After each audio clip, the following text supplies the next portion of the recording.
84% of the projects that have come into us have been some sort of referral or connection or someone who knew us that recommended us our way, right? It just shows the power of a relationship. Our top three projects that we have ever won as a company, the number one project was someone who came to the festival that we throw that was working with this client. Number two actually came from a competitor of ours. And the third biggest client we ever work with has a lot of folks that I worked with when I first got into the industry, and it's like, oh, well, Mac's a great person. He went to bat for me back in the day. I know he's going to go bat for me now. So relationship and the priority of a community is really important.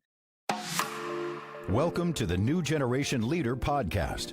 We're giving you the tools you need to lead in the digital world. Ready to reach your true potential? This is the New Generation Leader Podcast.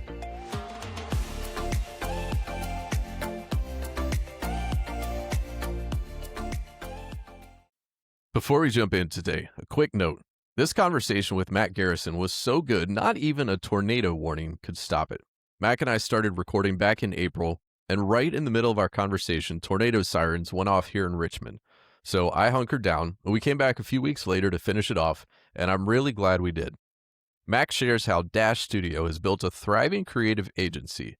It's one of those conversations that reinforces why relationships matter more than ever in business and in leadership.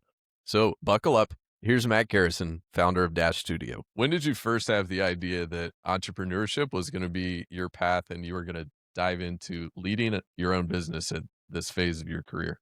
I'm like the worst entrepreneur because I thought about that like the day before I started it. True story. My background went to NC State University, College of Design, right here in Raleigh, North Carolina. Ended up at an agency right afterwards, doing a lot of what I would call motion design. It's an umbrella term I use that encompasses things like animation, video production, interactive to a certain degree. And so I was at this agency for about 5 years and met my now business partner, Corey, who was another animator there.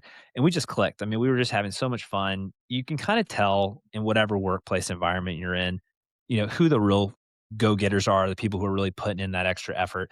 Corey was always that individual. And so I always really admired the work he was doing. So we just operated really well together. Well, serendipitously, we found out that we both had a mutual friend, the same person that worked at, it was actually CNN. He was part of the CNN health team, I think it was. And he had a project coming up. And he was like, you know what, you and Corey should put in a bid for it. See if you guys could maybe do this on the side or something. And so we were like, why not? Let's throw in a bid. Let's see what happens. And we ultimately won the project. At the time, it was like the most money we had seen for a single project. The reality was we probably underbid the hell out of ourselves. And that's why we ended up getting it. But what was crazy is that the project was so big. I mean, there was no way we could moonlight at our current job. And so it was this moment of like, dang, all right, if we take this on, we're going to have to quit. Like, well, what does that mean? Do we start an LLC? Do we become like a partnership? Do we kind of create this company? And ultimately that's how it happened. So we took the plunge, we did the project, we wrapped it up over the course of 3 months, and we said, yeah, let's roll this into something. Let's give this a go. And there wasn't a whole lot of thought otherwise.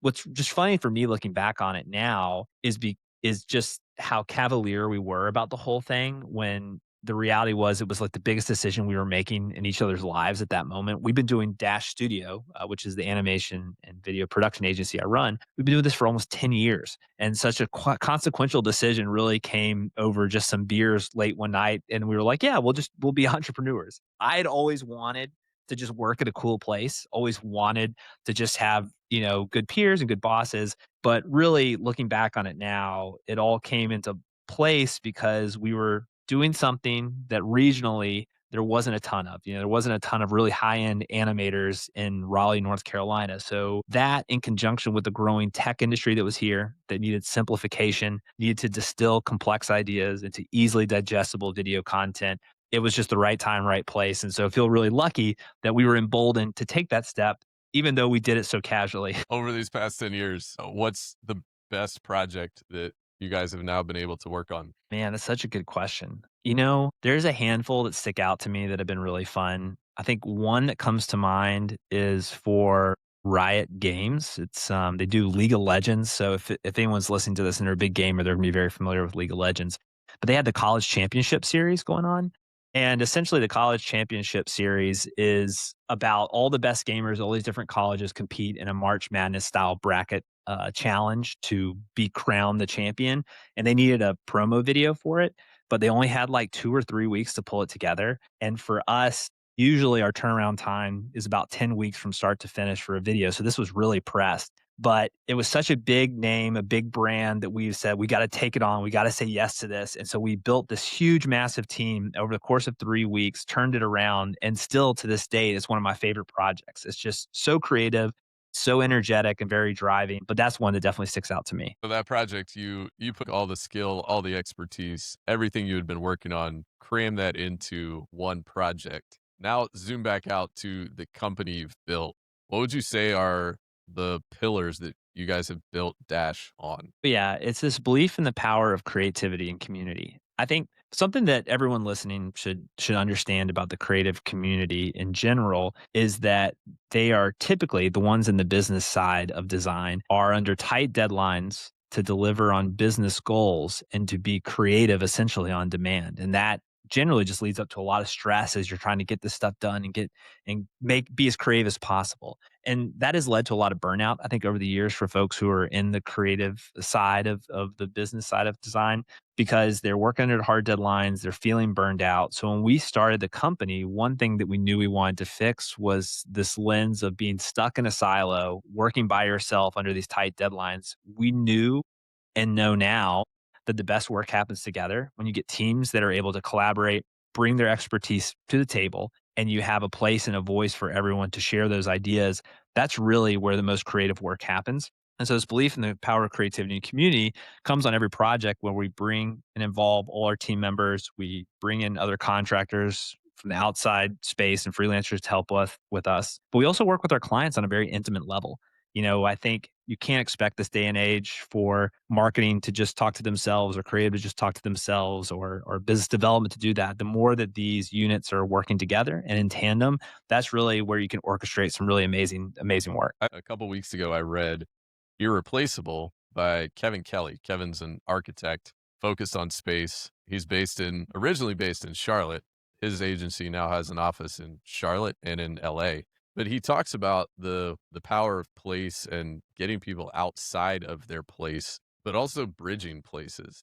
I think when it comes to the workplace, we oftentimes get siloed, like you said. Each department is in their own space. But then other companies have this ingenuity and they think, hey, let's redesign our workspaces. There's one, I can't remember what the company is, but they purposely put bathrooms at one central location instead of every corner of the office complex having their own bathrooms. Everybody had to cross paths on the walk to and from the bathroom, which just brings this interesting level of creativity, community, that intersection to where ideas get exchanged. And if you don't run into each other, how are you ever going to share ideas? Right, 100%. I think like this day and age in a modern society of remote teams, it takes a bit of extra effort to cultivate and curate a good culture at a company. We struggle with it and had our issues that we had to navigate over the years. But I think one thing that we found consistent is making space for the right types of connections.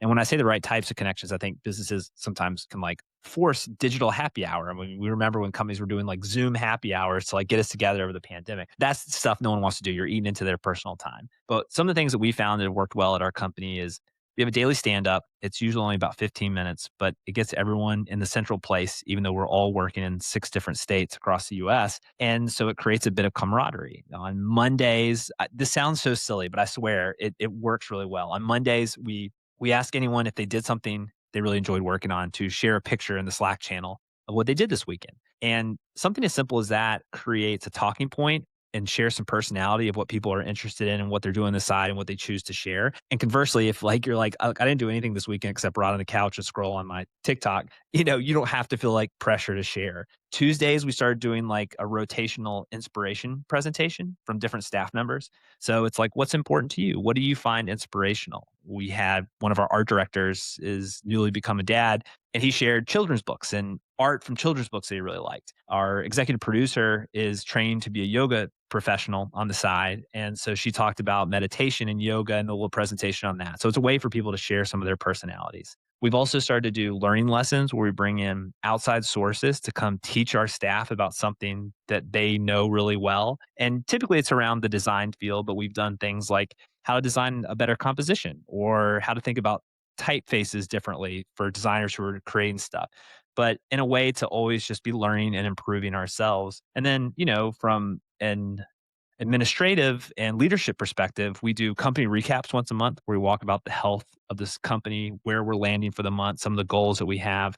And our creative leadership goes through all the different projects that we're working on once a month so that, when you're deep into the weeds of something, maybe you're not sure what one of your peers is working on. It's an opportunity to kind of highlight folks, the great work that we're producing. And again, all these pieces are kind of like a glue that kind of keeps us tied together, even though you're separate. So small moments, small elements can really go a long way in kind of cultivating that culture in this remote working environment we're in. And I see on your website, there is one photo where everybody's not in 6 different states. Yeah, Let's see. we How do get often are you together. guys together?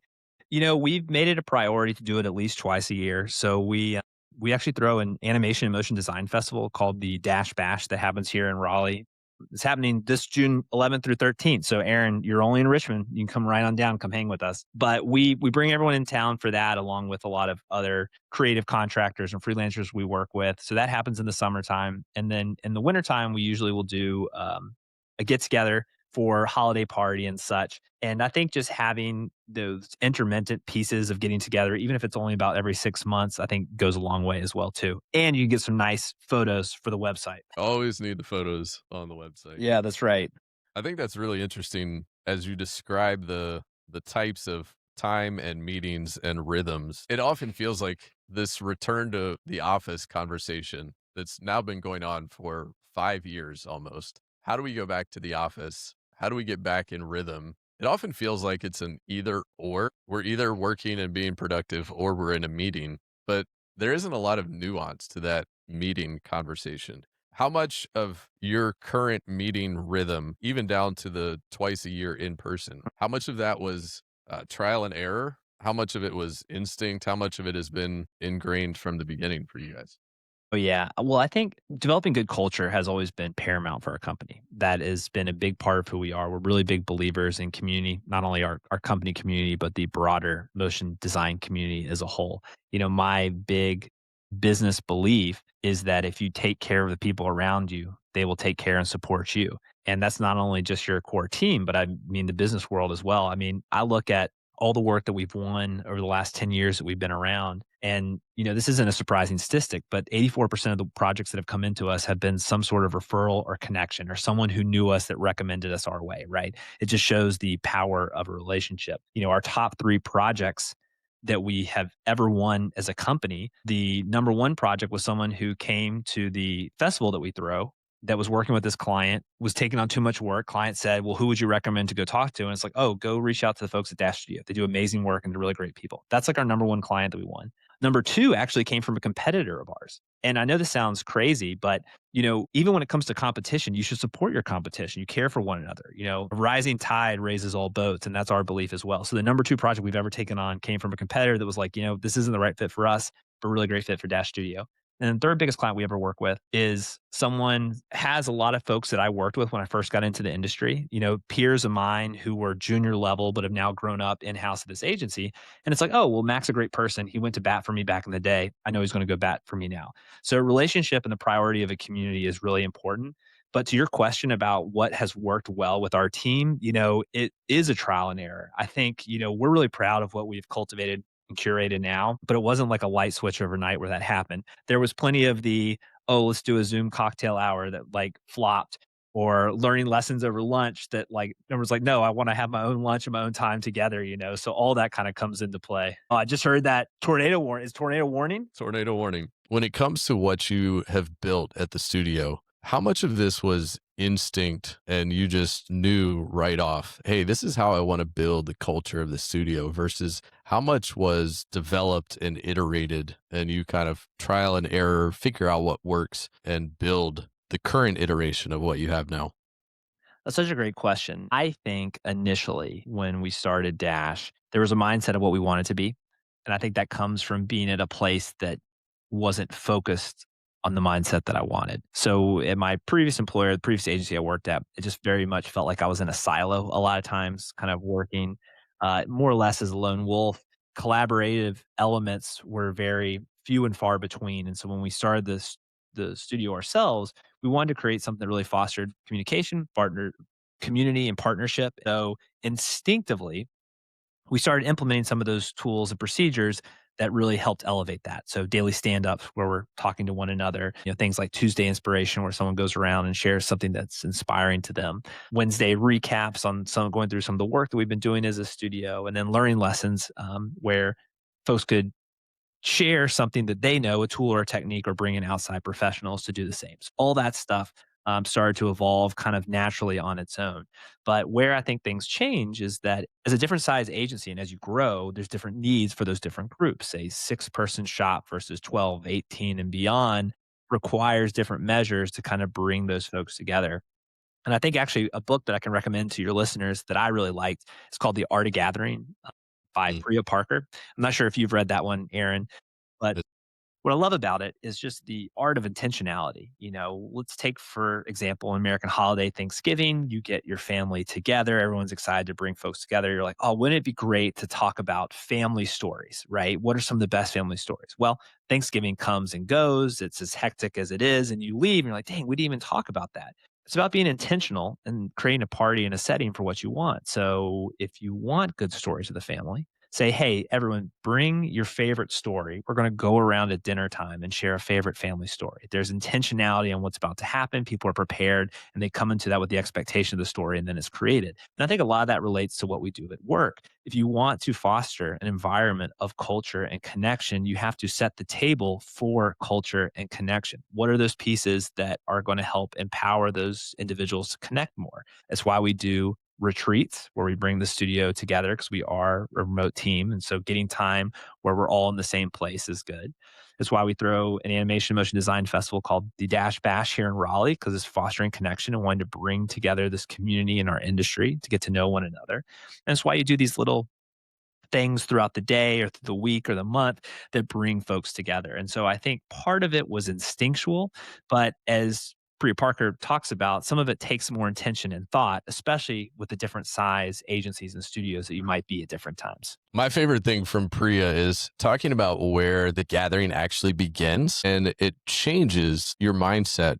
And as you talked about, even to team gatherings, where does the beginning of the meeting start? And so I'll apply Priya's principle first, and then I'll reference one of our team's principles. The meeting actually starts with, like you said, the intention. The intention being the agenda. What are we coming together for? And don't just come in.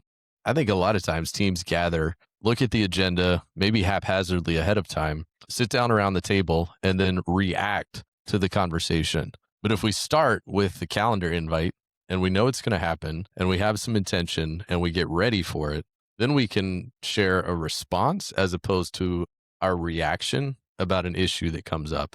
And we end up having much more substantive conversation. But to your point, it also allows us to celebrate and connect when we're together. We know what we're coming for and we're able to do more than just be productive. And that I think gets to something our team talks about a lot.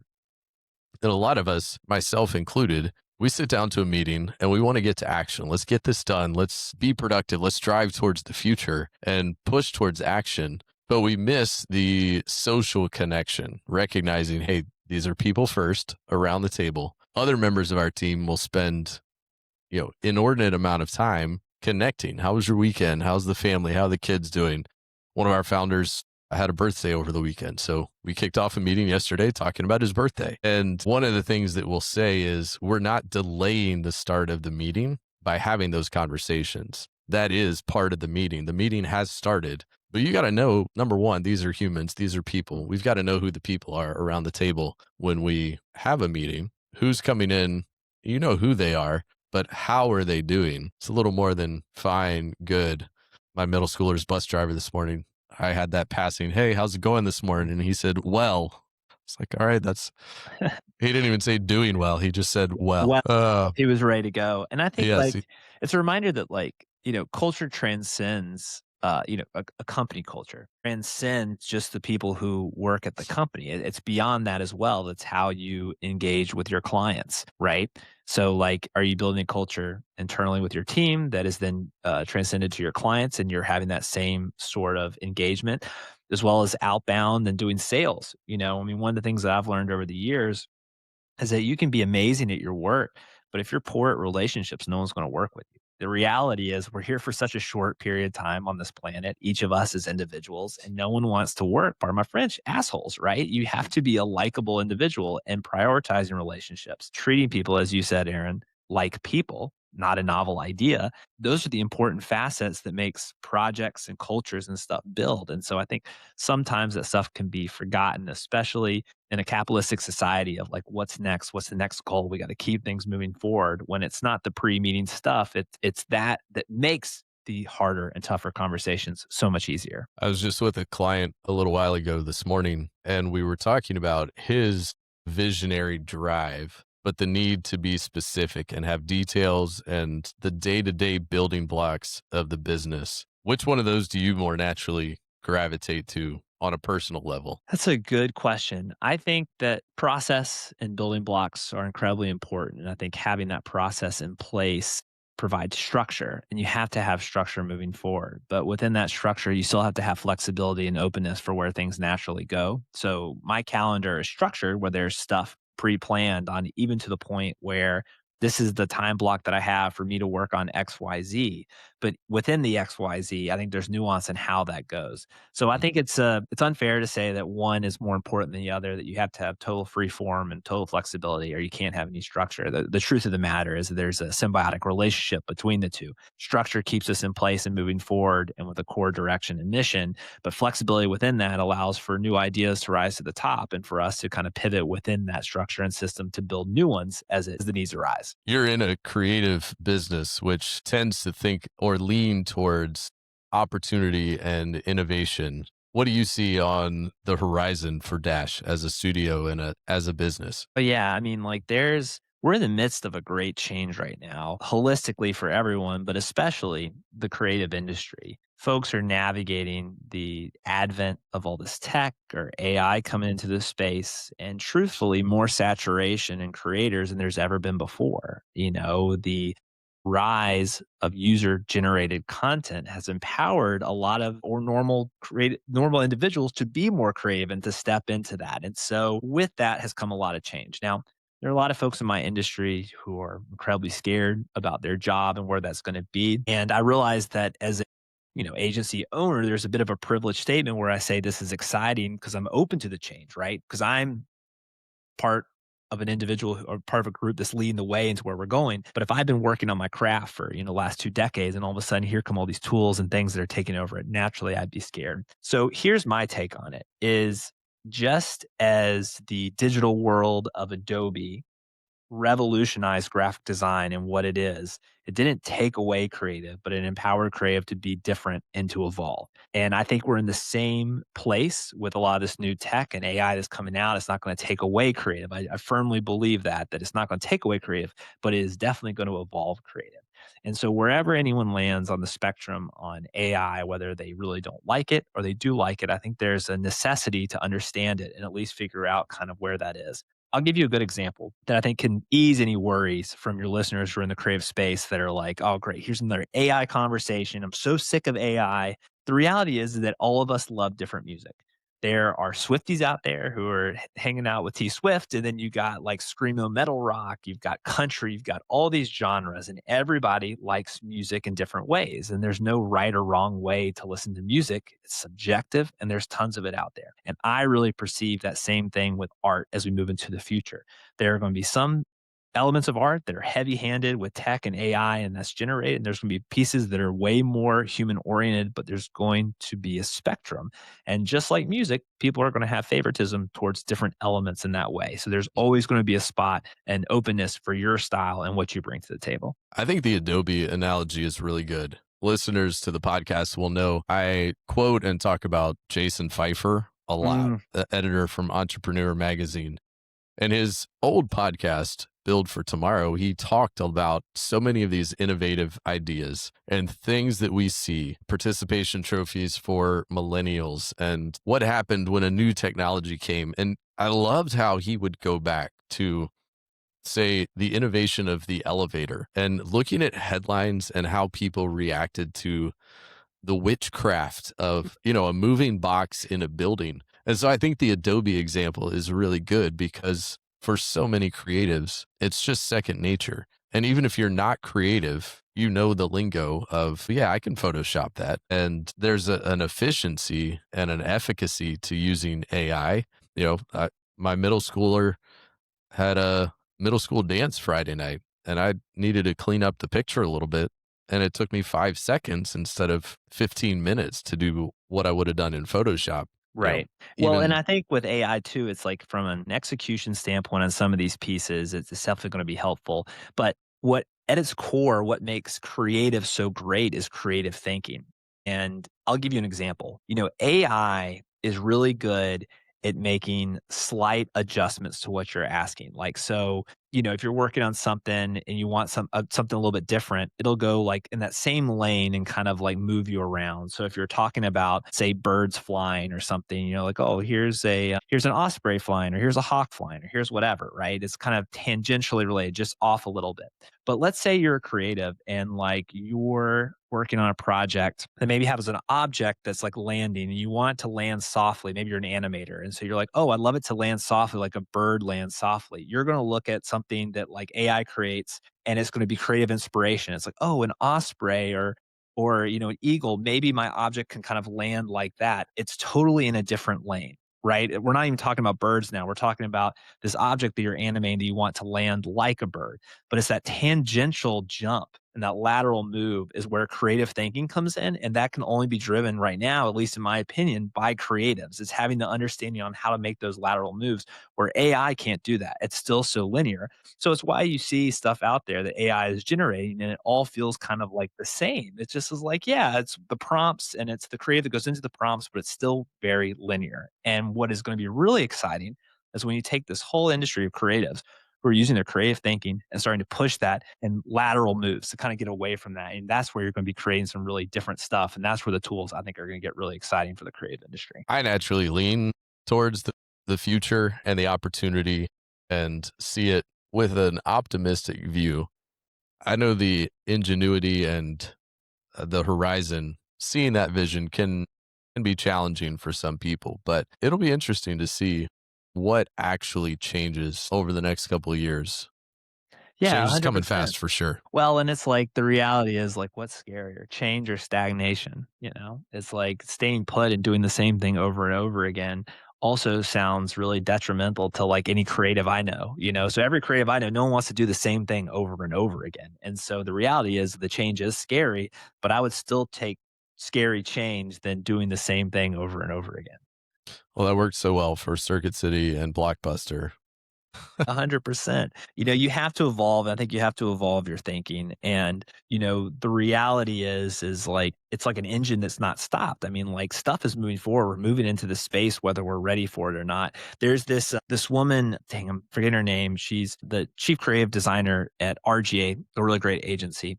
And recently she spoke at this conference I attended. And one of the things she was speaking towards was this idea of experimentation. Basically, she talked about with all this new technical stuff that's coming out, there's this tendency as leaders to say, like, oh, the people that need to be exploring and playing around with this is my team, the team that I lead. They are the ones who are in it. They need to be exploring it. But great leaders will take control and say, empower their teams on what to do. So she spoke about how anytime there's a new tech that's coming out or a new creative thing, she'll take it on and explore it, dabble with it, whether it's her kid's birthday party and maybe rebranding the birthday party using AI tools, but becoming comfortable with it and then taking it to the team and saying, like, look, I played around with this the other day. Here's where I landed. I think these sorts of things are really interesting. I'd love to see what you're able to do and push that forward. And I really love that because I think there is a tendency to say that exact thing about like, well, this is my team's job to explore, but good leaders will take the reins and say, here's what I'm dabbling with. Here's I'm exploring it.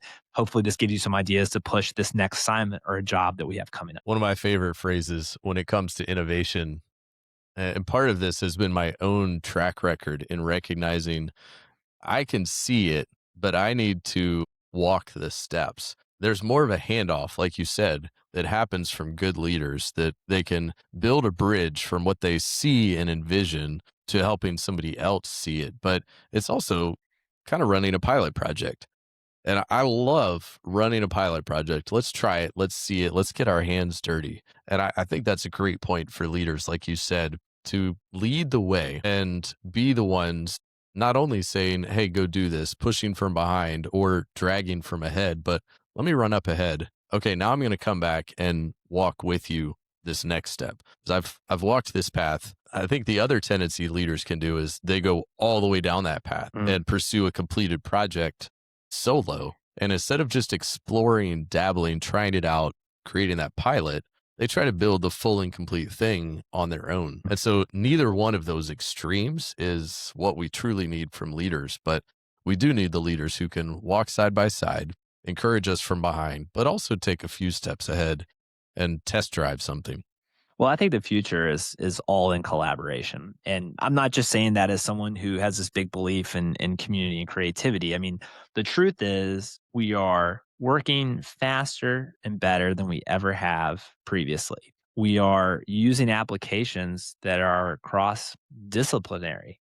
There's a one that just came out recently that's really popular in the animation space called Rive, Rive, and it's bridging the gap between interactive animations and more passive video content and making it easier for creatives to do both. And so here's a space that was traditionally more code based, and here's one that's more animation based, and now it's merging together. And so that's just one example. And there's hundreds of thousands and probably more out there of these silos that are now working together. And so I think about a future where clients love bespoke relationships with smaller boutique teams, but they still need more from these bigger size agencies. So now these boutique teams are starting to collaborate with one another. Dash has done it in the past. We had some good friends at New Kind, who is a branding studio, and we've partnered with them on work where they have led the branding and Dash had led the motion, and that came together and it was a symbiotic relationship. Everyone knew who everyone was involved. There was no white labeling or anything. We do the project and then we kind of go on our separate ways. That to me is like what we're like staring down at here in the future. So like building a network of other creatives, leaning into that community and getting to know the people in and around your space is really going to foster more relationships and more opportunities, especially as all this new tech keeps coming out and the new asks keep changing. Oh, and by the way, the woman I was referencing earlier, don't remember her name. It's Tiffany Rolfe. So she's the global chief creative officer at RGA. Definitely worth a follow. Doing some major cool stuff out there. Very cool. We've got network in the name of our leadership development, culture development agency. And I keep leaning on that for the power of the network and who we know and the relationships we can build because it as fast as technology is moving, I believe more and more it is the boutique human connection not getting farmed out to some, you don't want a client experience that feels like AI. You want to feel like a person and a human. And it gets back to some of the foundations of what Priya writes about in The Art of Gathering and making the human connection happen. I want to ask you specifically in the creative realm and the intersection of creativity and business. The creativity course I teach at the business school at VCU here in Richmond. Next week in the course, we talk about the power of network and how that yields creativity. What does your network look like? And what do you envision for where your network can grow and how your network can continue to grow and flourish to serve not only Dash as a studio on the business side, but also to bring the best out of you as an individual? I think like at a high level, my network consists of a lot of creatives, a lot of businessmen and women, people who are adjacent to motion design, whether they're web designers, graphic designers, entrepreneurs. That's kind of my network. When it comes to the power and the value of that network, it's really interesting. I actually gave this presentation last year at Off Fest. It's this big animation and motion design festival that happens in Europe, OFFF. And my talk was all about the value of community. We speak towards it like, oh, yeah, it's great to have relationships, great to have connections in a network. But what is the true value that actually brings to your agency or studio? So I looked at 10 years of work that we've done as an agency and asked myself, how did each one of these projects come to be? How did we get this? And what I was able to trace back is that 84% all the work that we've ever done has come through a referral or reference of someone we know. There's that power of connection, and that happens through your network, 84%. And if we look at even a deeper detail, and we look at the top 10 clients Dash has ever worked with, ever in the history of our company, the number three client who spent the most money with us came to one of our conferences and we throw the Dash Bash. They had an amazing time. They were an individual contractor, and the client reached out to them to up the workload they had and said, "Look, I can't do this. This is too much." They said, "Who should we reach out to?" "Oh, you should talk to the folks at Dash G. They do amazing work." That's how we landed our third biggest client ever. The second biggest client we've ever worked with came as a result of a competing agency that referenced us. I mean, that's crazy. This is an agency that I've been friends with for a long period of time. We support each other. You know, we lose work regularly to each other, but they sent us a client because it was like, look, it's not quite the right fit for us, but Mac and the Dash team are amazing. That's how we landed our second biggest client. And the biggest client we've ever worked with, as a direct result of my first agency experience, I worked with all these amazing people and really went to bat for them and just worked hard to support one another. If they were in a bind, they were in a pickle, I'd go out of my way to help them. Well, fast forward, a lot of these folks ended up at the same company, this big enterprise level company. And when it came time to hire an agency partner for their creative work and motion design services, they're like, well, Mac and his team, they went for bat for me back in the day. I know I can trust them.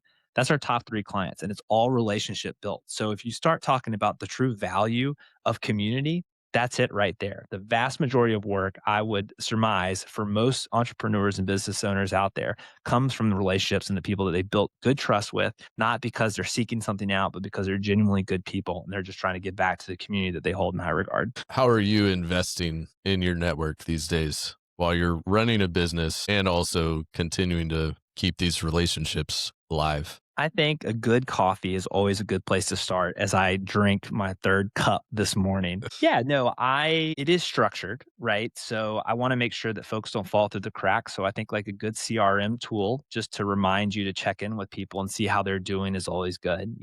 I go to a lot of events. I think showing up in person is more important than it has ever been, especially in this digital age of saturation where people are getting LinkedIn messages, they're getting spam emails, they're getting text messages now from random stuff. I mean, you're just inundated with all this stuff. So showing up in person, I think, is more important than ever. And so I do that through conferences, through one-on-one coffees, through checking in with people. And so it's just something that I prioritize. We talked about earlier having flexible schedules or stuff that's a little bit more concrete. I make space and time every day to basically reach out to folks that I want to keep fostering that relationship with. Because the truth of the matter is, you shouldn't have relationships where you're exclusively reaching out when you need something, right? People get that. I mean, everyone knows when there's just an ask at hand. So the reality is, if you want to build good relationships with people, it's just about touching base, seeing how they're doing, what's new in their life, grabbing a cup of coffee with no ulterior motive, and you help them with no ulterior motive.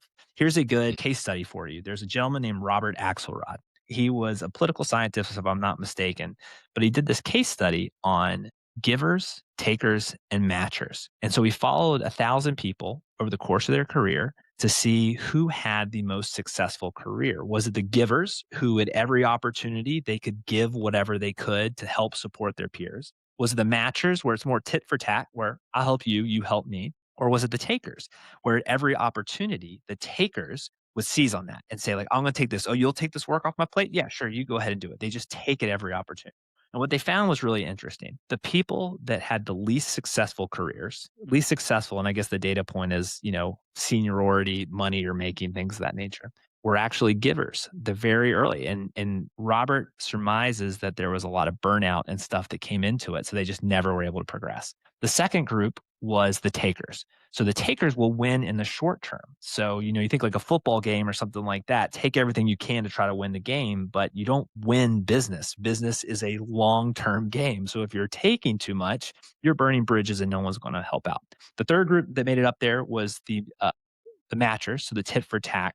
So basically, like, you help me, I help you. But then the other group at the very top that outpaced everyone else was the givers. So it's like, if you are a giver and you are just trying to help everyone around you any way you can, in the short term, there's a chance you could get burned out or feel burned out. But in the long term, if you keep it up, Robert goes on to say that you're going to be the most successful group in the long term. So for me, and what we're trying to teach at our studio, is that we want to be givers. We're going to try to give as much as we can. And we know that in the long term, what's going to yield a lot of success for our agency. That's a great word. I think my college students will benefit from that, especially as their early career. trying to figure out the next step. But I know our team will also benefit from that because we all naturally want to give deep down. I think so many people have been burned, but there's something about the idea of taking. And I think people misassociate and assume that capitalism and business means taking as much as you can take,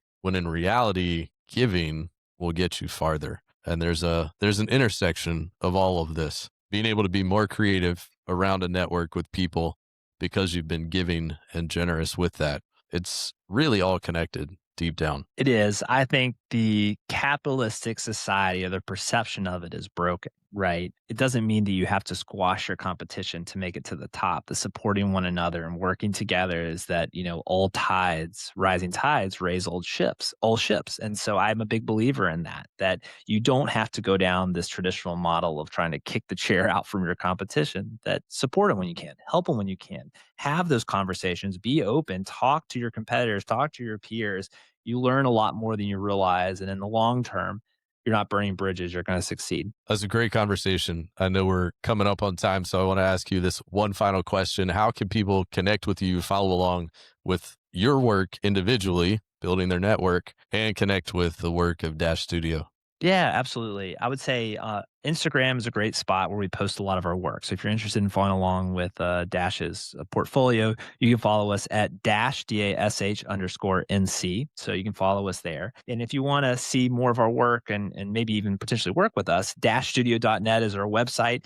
And I'm really active on LinkedIn at Mack Garrison. If you want to follow along with other ideas and thoughts I have on where the future is. Who knows? Maybe this conversation changes in a year. So maybe we should have to do a follow-up, Aaron, to see where we're landing a year from now. See if any of these predictions we've been talking about hold true. Yeah, let's steer clear of the tornadoes next time around. Yeah, that's right. I'll tell you, it'll be the most interesting podcast, a part 1 and a part 2 with a tornado break in the middle. Yeah, hopefully the mic picked up the tornado warning during the interlude there because it was startling. Well, thanks, Mac. The conversation was great. I can't wait for listeners to hear this, but also to share some of these insights with our team and with my students in the creativity course. So appreciate your time, and we'll see you next time. Thanks so much, Aaron. Take care. Thanks for listening to the New Generation Leader podcast. Subscribe today on your podcasting platform. Download the show notes and unlock your true leadership potential at newgenerationleader.fm. Thanks for listening today, and we look forward to seeing you next time on the New Generation Leader podcast.